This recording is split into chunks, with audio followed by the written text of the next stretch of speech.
This is Cocktail in Africa on the airwaves of 92.4 Classic FM. More life, more music. I told you earlier we'll be having some good stories here because Emmanuel Jal is in the studio and Check V Magic is smiling in the studio as well. What's up, guys? Emmanuel, how are you? I'm good. I'm doing great. Welcome to South Sudan. Thank you, man. I'm having a great time. And for the very first time, welcome to Classic FM. Yeah, thank you. Yeah. Check V, how are you? I'm okay, bro. This is home to you now. Yeah, obviously. How do they treat you when they recognize that this is Emmanuel Jal? Some is different. Some they don't. Some they just think I'm Rasta. But those who know me, yeah, Emmanuel, come to the country. Like. And also, the other thing that surprised me is also, the patrol soldiers at night. Yeah. When I compare this to the past, these guys also have the same respect. They stop you with respect. Yes. And they pull themselves aside and they don't shout at you. Yeah. And I feel like something is happening to our country. So I started asking, what I found interesting was a drunkard guy. And the police didn't beat him up. So this drunkard guy, they took him home and then took the car keys. So the guy has to report him the next day. To pick up his car. And then he could pay the fine. And I said, like, something is happening. The police or there's a good leadership. Whichever people who are being put to train them have done a good job because their main job is to keep us safe. Yes. And for that one, it's the experience. And also, I walk out at night. Oh, don't walk. Somebody's going to kidnap you. I said, no, this is my country. If they kidnap me, it will make their life better. Let them do it. So... And now, I'm just feeling free. I don't even think of leaving the country. My manager here wanted me to leave, and I said, I'm going next week. I'm going next week. You live in Calvary? I live in Toronto. You live in Toronto? Yeah. What amused me is your new style of dressing. And what you are doing on social media, actually teaching people on how to put all those Malaya on. What inspired you? My brothers and sisters, some of them are still in the refugees, and I still see everybody still struggling on their own. Yes. And then I say, wealth is built as a collective. And I start thinking of our ancestors. When it's you alone who has a lot of cows and your brothers have nothing, you have not succeeded because everything goes as a collective. Yes. And so the dress is inspired by Lawa. You know the Lawa? Yes. So, and then I said, okay, we only wear Lawa one way. So I want to find different ways. So I started doing some... one way for the female. One way, and also one way for the men. And so I found there's over 150 ways in which you can tie this. Did you Google that? No, I just went for it. How? I can't remember, but I just kept what I can. So you did it by your own? Yeah. And then you find out that, I can do it this way. Yeah, so now this style here, the one I have right now, this is the real Lawa style. But there's also the other one, which is the Emmanuel Jal style, which with my chest out or creating a triangle with a piece of cloth. Knowing our people are like, Emmanuel Jal is crazy. Why is he dressing like this? Yeah, so... And also the thing is, it's like my uniform. So Monday to Friday, I wear completely one black. Okay. It's like a bed sheet. The idea of it is I don't have to think about what to wear when I wake up. And also it's a commitment for me to help my brothers liberate themselves from poverty. So I'm just bringing myself into the standard common way level. Not bothering myself wearing designer shoes, designer clothes. We just want to be simple. And back to your music now. Musically, you have not been so active, maybe performance-wise, but releasing songs and all that, you haven't been so active. Why?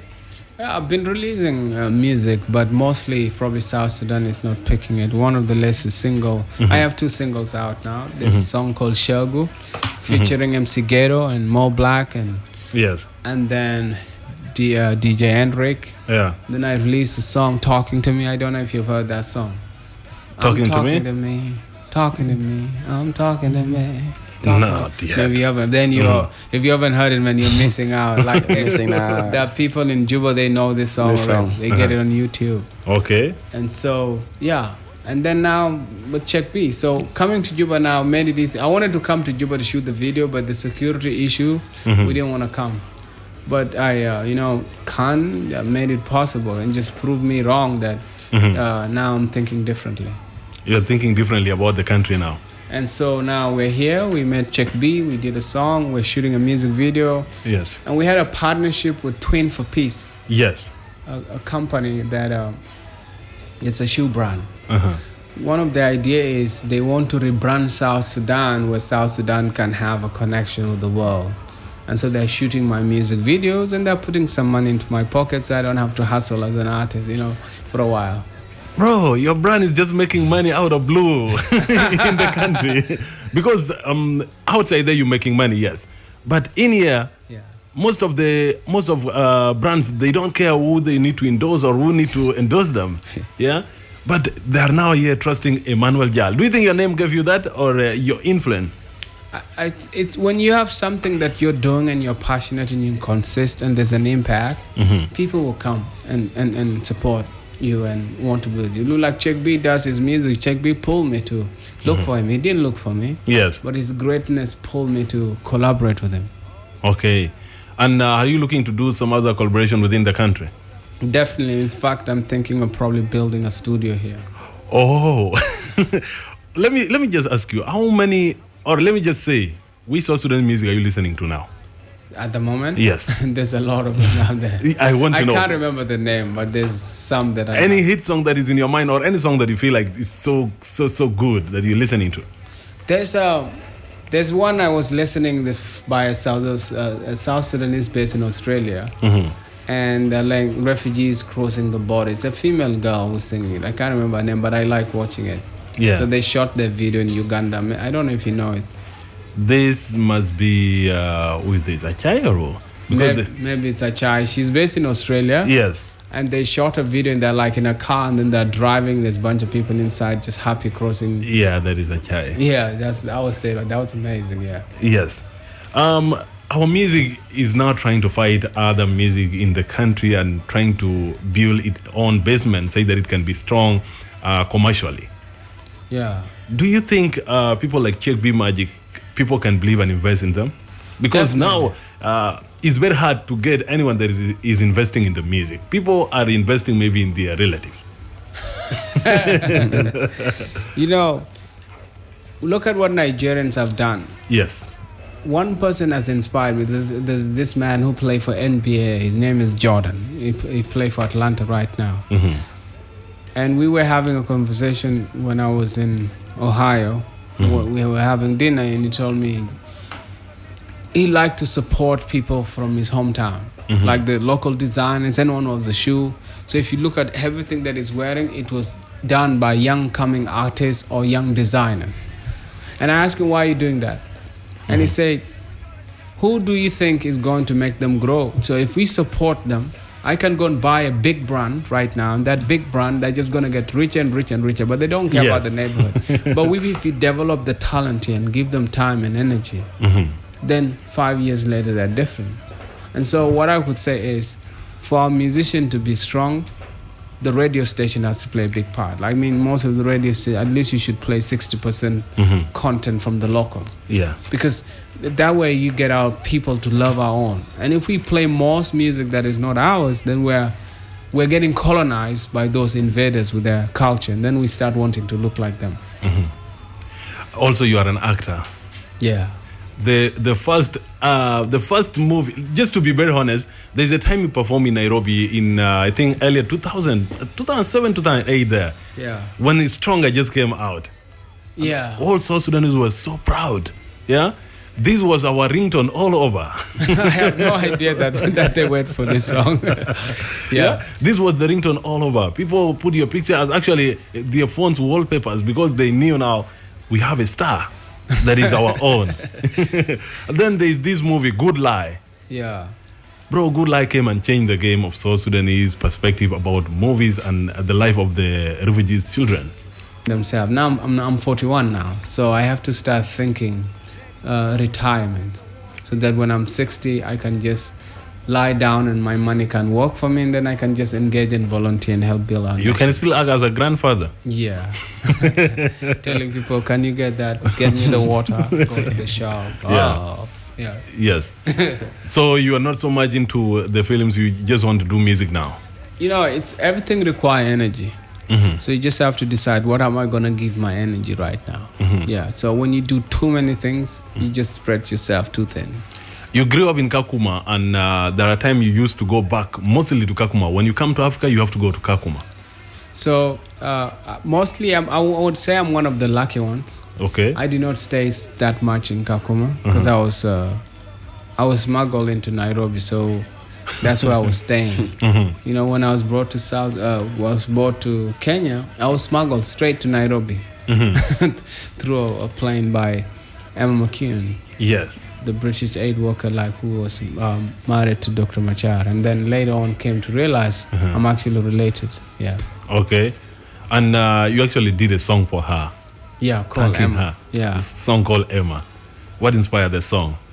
Basically, in our South Sudanese culture, we sing songs. We're grateful. You can sing a song to your brother, to your mama, to your uncle, to the village, to your cow, to the bull.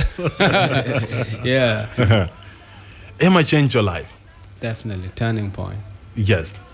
And when you went to Canada, was it through Emma or was it through the project of the Lost Boys?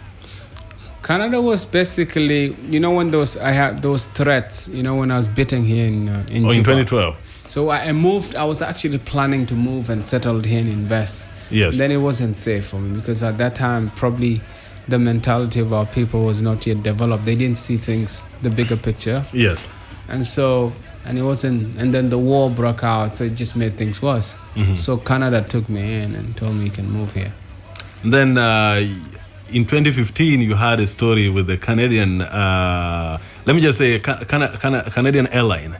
Oh, yeah. What happened? Give us the story, because what we are getting here is a second or even third-hand information, because they said you told a lady in the airplane that if you don't give me the food, I'll eat you. And then you have that story of the human flesh and all the other stories.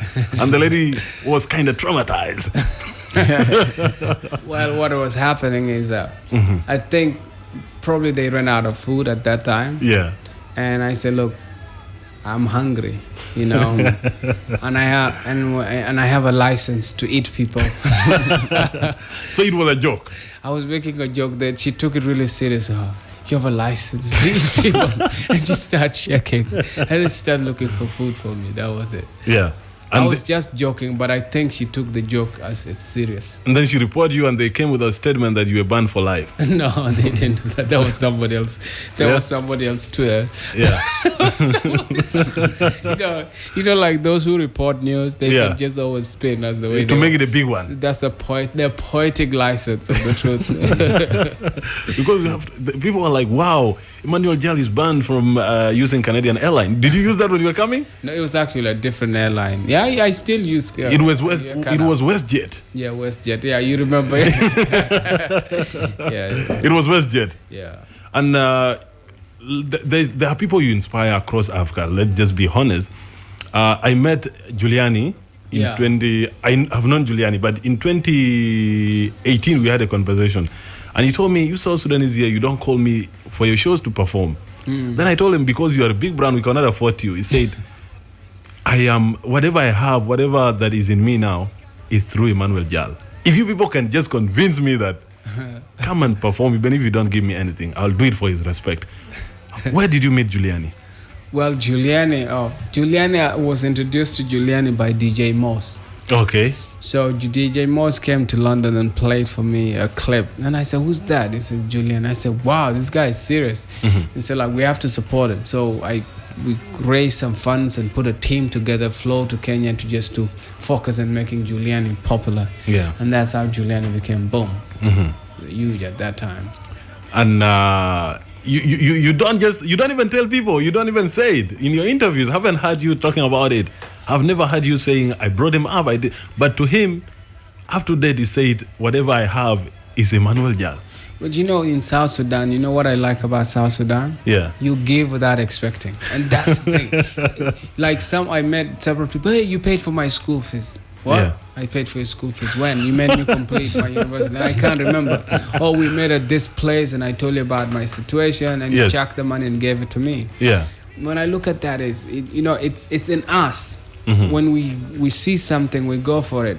And I think if we could just ride on that, that's wealth itself. one thing that I really love about South Sudan is you could reach out to any South Sudanese about your problem. Yeah. And they would do their best to support you. For example, if there's only one egg in the house or one leg of a chicken and you turn up, yes, they're not going to hide that one leg. Everybody will sleep hungry and they'll give you that leg of chicken you need it. I mean, there's no way in the world that do that. Yeah. You know, some people would just, hey, hi, how are you? Is this the right place for you? Are you going to sleep? Are you comfortable? And they will hide the chicken. Here, there's no food, you know. Yeah. I am also wondering, how did you, because your brand internationally is so bright, like it's just ready there, anyone can see it. Some time back you performed in the late Nelson Mandela birthday, right? Yeah. How did you get there? It's the same thing, you know, people are watching. Everything we do, people are watching. Now people are listening to us. Every word we say, you never know what people, and the word of mouth is powerful. Somebody else spoke about me and I got myself there. Yes. And you even got to get all these people and put them in your video. Did you download the clip or they did it specifically for you? They did it. Alicia Keys did her own video, send it. George Clooney, Peter Gabriel, and Kofi Annan. Kofi Annan by then. Yeah. And when you see this, don't you see yourself making a lot of money instead of, let me focus on helping people? Well, the thing is, it's not more about when you focus on the money, you will ruin yourself. So whatever you're passionate about, the change you want to play, you just put it. It will one day just bless you. Yeah. Yeah. And there's is it a coffee shop or there's something you've been promoting called Jalgo? Something like that. Yeah, Jalgo. Jalgo is coming to Juba. Just give it a few times. So we're going to set it up here. What is Jalgo? So Jalgo is a mixture of sorghum and moringa. And you know, South Sudanese do not know what sorghum is. Yes. You see, sorghum has got 240,000 antioxidants for every 100 grams you eat. Wow. So if you consume sorghum, you can't grow fat. And it's impossible to grow fat. Then we need that in this country. So, and also it has so many healing properties. For example, if somebody has high blood pressure, what will I do? And if they have diabetes and they have arthritis, what I'll get them is tell them eat walwal every day. Okay. Eat madid in the morning, eat afsid in the afternoon, and eat, you just give them, drink tea made out of moringa. Yeah. Don't have sugar for a while and walk in the sun. Wow. But then all those diseases will just disappear. And just avoid meat. Avoid eat like in the village. How did our ancestors used to eat? You remember? Yes. Have you ever heard somebody from the village that has got high blood pressure? Or even cancer. Or cancer or rotoba. You know, the rotoba is a disease of the guys from the city who are eating kulahwek and kudra and jibna and fool, misere, gargosh and all of that. Yeah. Biscuit. Those are the ones. Then you came back and you did Hey Mama with Check B Magic. Yeah. Why Check B? Well, Check B surprised me because I went online. I was trying to look for artists to collaborate with. We have another friend of mine called Hamid. Yeah. Who also invested in my music. Yeah. So I can do something positive. Then I went online. Who are these people I can now talk to? Then I discovered Check B and MC Ghetto. So I liked the style and the way they're going. Yeah. And I said, let me collaborate with them. Yeah. Check B, how is it like working with Emmanuel Jal, considering somebody who has been here for 2 decades and a half? It's really amazing. Like for me, it's a dream come true. Yeah. Because there are points when I actually said one day I want to work with with a global star like Emmanuel. Emmanuel is an exceptional person. He's a leader, and you could basically see the leadership in him. This country belongs to all of us. There's nobody who's gonna make this country become what we desire. So I say, let's reimagine the future. How do we want this country to be? And let's be it. Let's live by that every day. There's so many good things that we have. If each one of us can step in every relationship with abundance, with your kindness, with your patience, with your love, with your generosity, with your skills, with your knowledge, then our country will go forward. Most of us, we rely on the people from outside to tell us what to do about our country. We think about their opinion. The truth is, any kingdom that is not united shall be destroyed. Okay. And if we are not united, we'll be destroyed. So the song Hey Mama, which we're about to introduce, it's coming out. It's a song from our heart, and it inspires. Every time we listen to it, we just listen. How did these words even come about? So it's a futuristic that we imagine, a future that we've imagined through a song. Okay. Yes, and Emmanuel, or Check V Magic. Yeah. Introduce Hey Mama. Ana mashikide, ana lafikida, bele na salam. Hey mama. Kuluna akwan. Hey mama. Bele na tamam. Hey mama. Mashikide, ana lafikida, bele na salam. Hey mama. Bele na jamil. Hey mama. Kuluna akwan. Hey mama. Say it strong with the fire of love. Challenges come. We right. I just want to drop this guy because I love his verse. Trust me. We listen to it. Yes, Hey Mama, dropping for the very first time on your feel good station, 92.4 Classic FM, more life, more music. My name is Danson. Thank you so much for tuning in. That was Emmanuel Jal and Check V Magic. Hey Mama, dropping for the very first time here.